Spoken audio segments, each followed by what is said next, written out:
You were here last week, yeah? What did Imtisal, what was the points he made? Or like, what part of the story did he get up to? And what did you get from last week's? So where he got locked up and like I think he was in prison Yes. and he met these two people with him. One was like a wine, like someone's like I think made wine or sold wine, and the second one used to make bread. And after like I think when he got out of jail, right, the king like he knew he was very wise, so he wanted to like have him close to him, have a connection with him, basically. How did he get out of jail? Huh? Let me ask someone else. Rahab, how did he get out of jail? He got out of jail because of his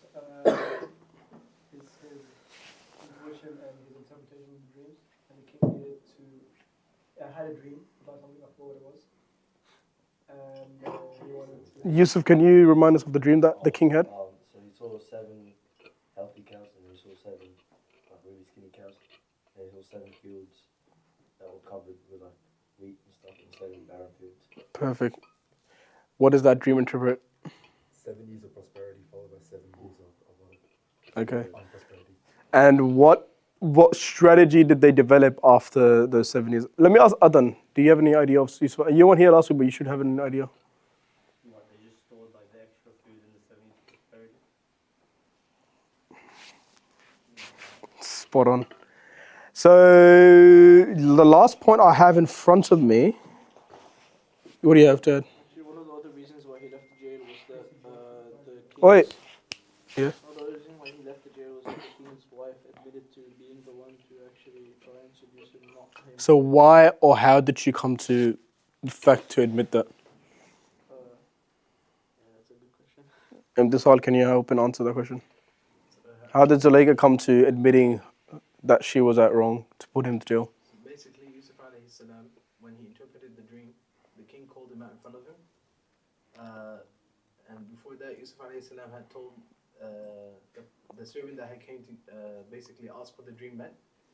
He told him, go back to your king and ask him about the incident of the women cutting their hands. So when the king asked... So he went back to who? So the servant that, the person that escaped from jail, that was set free, he came to ask Yusuf alayhi salam about the king's dream, right? And when Yusuf alayhi salam told him the meaning of the dream, he also said that, or mentioned to your king about the incident of the women cutting their hands.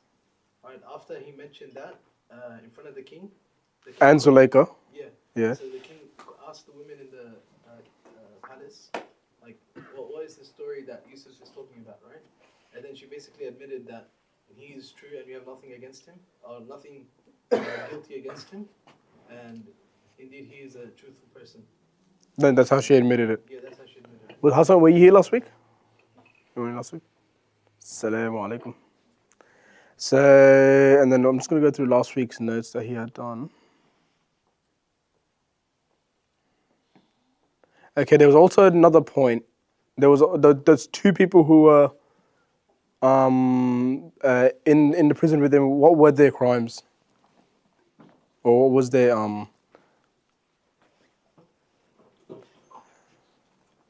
You put your hand up first. You put your hand up first. No, bro, I was reading this. Oh, okay. Were they accused of poisoning the king? Yep. And what was the dream? Sorry, that was my next question. What's the dream that the king had that he had to interpret? Oh, sorry, I already asked that. My bad. Okay. Yeah. So they poisoned the king and then they got arrested. So why did they let one go later on when he went up to the king and told her to admit the fault? I remember that Yusuf told them that like one of them like would be seen serving his king wine, and the other would be seen like the birds would be eating from his head, and he told them like that be their fate. Okay. So that one of them would like leave prison, the other would like die. Perfect. Okay, so I think that was pretty much the summary of last week. Inshallah, we'll continue on. We'll try our best to finish the story because Imtisal, Allahumma barik, he's left me a bit all. Where's Imtisal going? Oh, okay. So we came to the point that the brothers of Yusuf are traveling because now there's 7 years of drought and everyone needs to travel to the main palace to, obviously have the food ration. Like what Adan said, they were basically filling up food in those 7 years to get ready for the drought that's going to come. So they were saving up and they were doing food rationing. And when they came, the brothers came, the 10 of them, without Binyamin, this is without Binyamin, which is the 11th brother, when they came, he recognized them, obviously, but obviously Yusuf al-Islam was so much older, they couldn't recognize him. And he equipped them with the provisions of, what a surprise, wa alaikum salam. That's good to hear.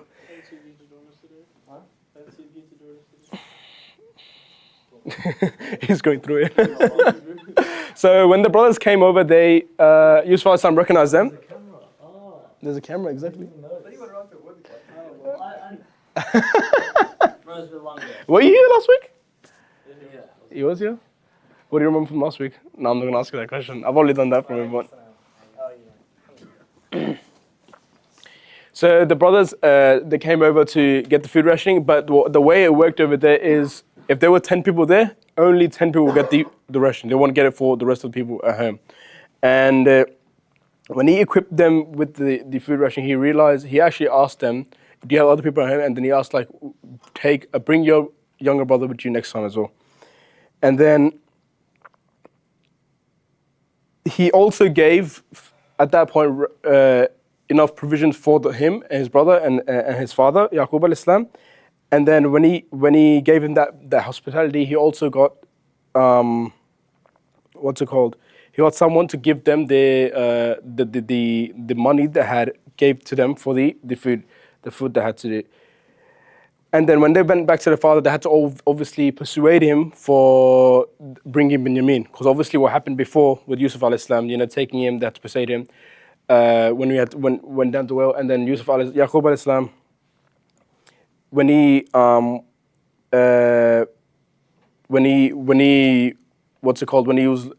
heard this, he's like, how can I entrust you with such thing of obviously what happened before? And he obviously knew, even though after the brothers lied, he knew what happened was with them, with Yusuf al-Islam wasn't the truth what had been told to him, with the whole story of the fox that bit him and the blood on the shirt. So then he said, Yaqub al-Islam said he said, shall I trust you about him as you trusted about your early brother? Well, Allah is our guardian and He's the most merciful.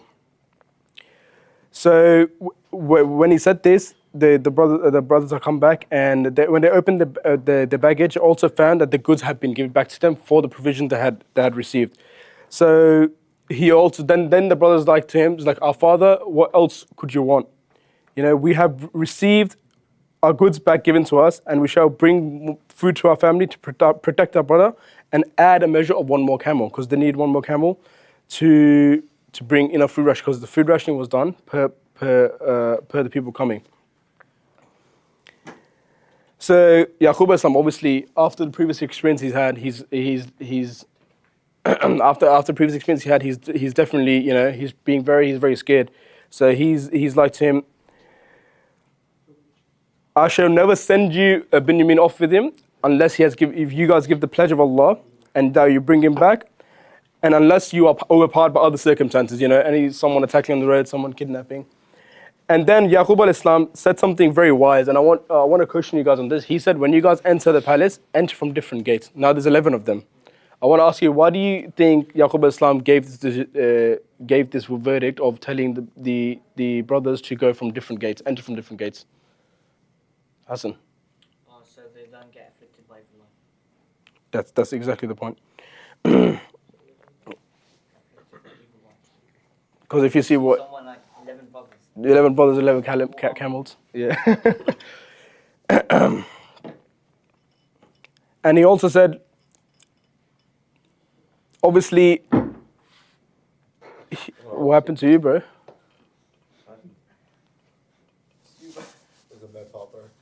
So, so they basically entered the palace in the manner that their father advised him, and obviously he could not help against the will of Allah that he had sent Binyamin with him. But since Yaqub Islam was a man of knowledge, and he it says in the ayah that we had taught him that most of you don't know. So he knew something from what he's from giving that advice that of having those brothers enter from different gates that did not get inflicted with evil eye. And now, when they came to Yusuf again after this, when they came the second time, Yusuf alayhi salam went to Binyamin and he said to him, like he brought him to the side, look, I'm your brother, so do not worry, and for what the other brothers have been doing. Now Yusuf alayhi salam wanted to play a bit of a strategy here. So after he gave them the provisions, the brothers with the provisions, he got someone, or he placed actually a bowl, and back then the bowls used to be a gold, full of gold. So they weren't like something normal. It was gold. It was very heavy, and he got someone to place a bowl in the camel's back, like in the pack, in the camel's pack. Sorry. And one of the people who caught him said, or the people of the caravan, you are thieves. You guys have stolen. So obviously, to which they said, what are we missing? What are you guys missing? What did we steal? We can't be thieves. And then they mentioned they were missing the gold bowl, which was the measuring bowl of the king, and whoever brings back the camel load would be held accountable for. Then they also said, the brothers replied, we're not thieves, we didn't cause any harm in this land apart from taking our provisions, and that's all we did. That's all we did, our work, and that's all we did, and we came out. Now, what used to happen back then, they used to ask from the people, so it depends on your religion, so they asked him, what should your punishment be? So if you did something wrong, they will ask you, what should your punishment be? So they said basically, قَالَ فَمَا جَزَاؤُهُ إِن كُنتُمْ كَاذِبِينَ. So what is your punishment for you guys as you are liars?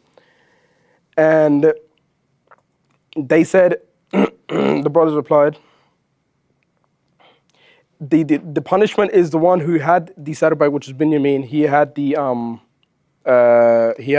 bow and his camel pack. He should be punished as he's among the wrongdoers. Now they had to, obviously this is before they found out. Then they started searching for whoever had the bowl, and then they recovered it from the Binyamin. And this is how Yusuf alayhi salam planned, basically Binyamin alayhi salam to stay. But what was the frustration for the brothers over here? There's a frustration attached to this. Now, after their father has entrusted them to send him off with the Binyamin, even though he didn't really want them to go. And now Yusuf alayhi salam making Binyamin stay. What was his frustration now? What was the brothers' frustration? Because they're trying to hold him back. And take Binyamin with him. So what was the frustration? That the brothers would have, because now Binyamin is staying, now they're going to return back to their father without Binyamin again. And now what story are you going to come up with now?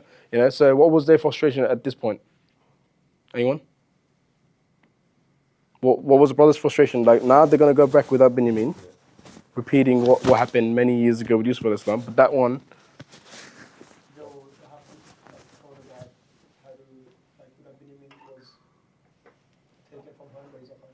mm-hmm.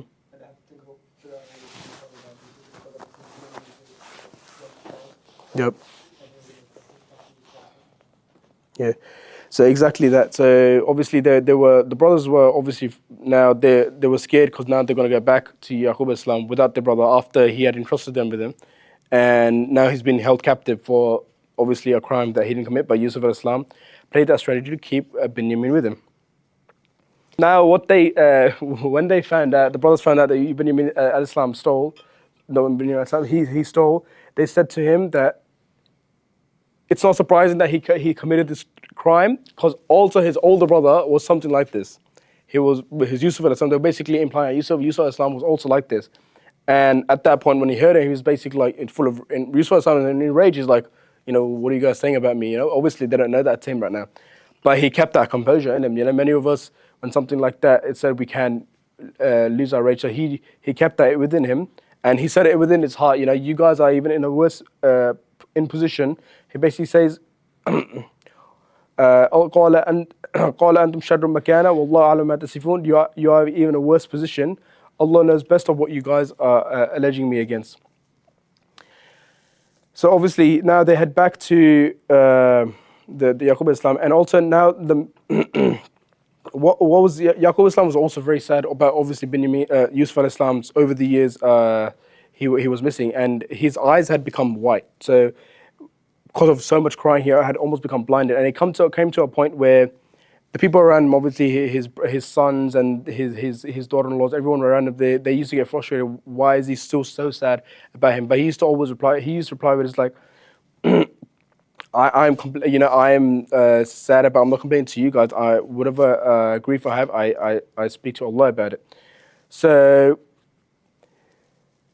And they also used to say that they basically said that out of frustration, قالت الله تفتأ تذكر يوسف حتى تكون حردا أو تكون من الهالكين. So by God, you will not stop remembering Yusuf until you collapse or perish, because he used to remember Yusuf so much that his eyes became white.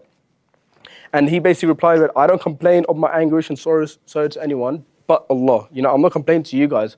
At the end of the day, I'm not saying anything what you guys did. I'm just complaining to Allah, and I have kept that throughout. And then he basically tells them to go back and go search for Yusuf and Binyamin, and do not lose hope in the mercy of Allah. Now, after all these years, Yaqub Islam had not lost hope. That's the biggest lesson we take from this. So when they came to Yusuf al-Islam, they said,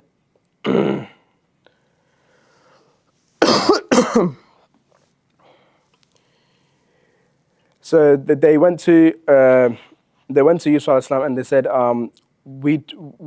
our family is struck by distress, and we have brought some goods of very little worth, because now they're coming back the third time. They didn't have very goods to give. The first time they went, they got the goods back. The second time they had to give some goods to get the food. So now they had very little goods the third time they went. So they requested to give them full measure of the grain, and obviously be charitable to us. Give us more, and surely Allah will give you more. And then he said,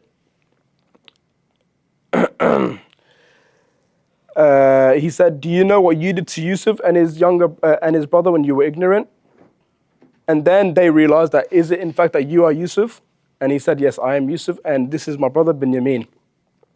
And and Allah has been very kind to us. And basically, this is implying that whoever feels Allah and observes patience, because after so many years he met his brother, that that he does not let the reward of such patience go to waste. They basically are obviously asking for forgiveness, and they're saying, we were guilty, in fact, of the crime that we did commit, of the crime that we threw you in the well, and we come upon you today again, and we ask Allah that you forgive us, and we ask you to forgive us as well. And then Yusuf al-Islam requested that you go take this kameez, the shirt of mine, and take it to our father and pull it over his arm, his face, so he becomes sightful again. He can get his sight back again, and then bring them all back here. Now, when the caravan set out from Egypt, like it hasn't even left Egypt yet, when it's setting out, Yaqub al-Islam could already smell the scent of Yusuf al-Islam. He already smelt it, and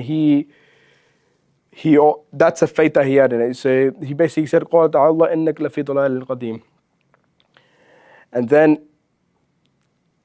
when they came with the good news, they put the shirt on his face, and then Yaqub Islam sent to a sighted man. And Yaqub Islam said, did I not tell you that I know from Allah what you do not know? And he said this before when they were heading out the second time for the rationing with Ibn Yamin. Now, obviously they ask Yaqub Islam to pray to Allah to forgive us of our sins. Surely we have been guilty of what we've done to Yusuf. And he also replied that I shall pray to him, and surely Allah is the most forgiving. Later, when they came to Yusuf al-Islam and his parents, they were entering Egypt. Yusuf al-Islam brought his parents to the throne, and basically he reminded them of a dream that he had told his father earlier. And what do you think that dream was? The dream of the sun and the moon, Hassan. 11 stars, sun and the moon. Yeah. So what was that dream? What does that interpret in this scene when he comes back? So he saw in his dream 11 stars, the sun and the moon prostrating to him, and then when his father, mother, and then his 11 brothers prostrated to him. He said to his father Yaqub alayhi salam, "This is what my dream meant." And in the start, Yaqub alayhi salam told Yusuf that Allah will teach you how to interpret dreams. And now he tells Yaqub alayhi salam, "This is what my dream was about." And that dream was when they came, and then the 11 stars were basically prostrating to him. Obviously, in this context, the prostration was it wasn't out of a form of worship. It was basically Respect. it was basically showing respect to Yusuf alayhi salam, that it was allowed in the law of Yaqub Islam, and the law that was obviously now it's forbidden to prostrate to anyone. So back then it was out of respect. Now towards the end of the surah, there's a few lessons we have to take from this, and I'm not going to go deep into it too much today because the story was quite heavy, and I went quite brief onto it. But towards the end, and I'll leave this for a later session, which we will have towards the end of this month. But what lessons do we take from? First of all, there was from the whole story now, not from my part only. From the whole story, there was the lesson from Yusuf alayhi salam. We can take there's lessons from Yaqub. In terms of, for example, Yusuf alayhi salam's, him holding back his desires. Normally people, when they come to talk about, the opposite gender, they're like, the females should be very careful for how they dress, 1, 2, 3. But in this story, Allah showed us that Yusuf alayhi salam, he gave us the example of Yusuf alayhi salam, how he held back from his own desires and self-control during the scene of the Aziz's wife wanting to seduce him. And there was also another lesson I take from when his brothers basically said, Benjamin has stolen. Benjamin has stolen, and his brother Yusuf used to be like this as well. And obviously he was enraged. He's like, what do you mean by saying that? And that caused enraged, but he didn't. He kept it all inside. He didn't lose himself. That was another lesson. And Yaqub Islam's patience and his complete faith in God. After so many years, he met he had faith in God, and he didn't complain to anyone except he only grieved to Allah. And after so many years, he finally met his son. So and same with Binyamin. After what's it called? He hadn't seen his brother for so long, and then after obviously how the brothers used to treat him because of the jealousy that they had against the two younger brothers.